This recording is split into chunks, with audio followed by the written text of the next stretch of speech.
Spirit, I pray.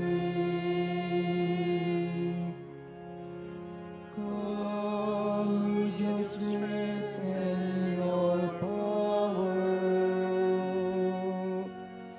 Come with your own special way.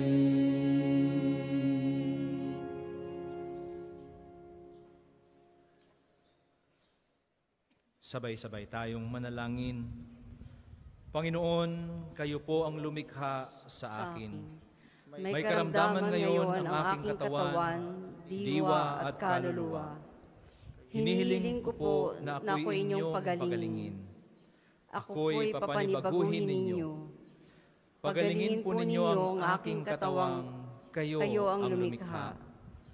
Panariwain po ninyo ang aking kaluluwang nilikha ninyo para sa walang hanggang pag-iiral.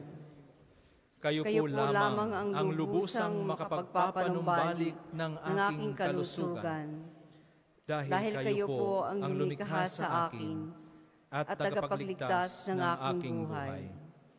Sa pamamagitan ni Santo Padre Pio, pagalingin po ninyo ang aking katawan, diwa at kaluluwa, upang maialay ko ang aking buhay para sa inyo. Amen. O mahal na Santo Padre Pio, buong giting at tahimik na tiniis nyo ang mga hapdi at kirot ng 5 sugat ng Panginoong Hesus sa loob ng 50 taon. Kumpara sa inyong naging pagdurusa, gasino na po ang aking dinaranas at pinagdadaanan ngayon. Tulungan niyo po ako na maging matyagain sa pagtitiis at pagdarasal.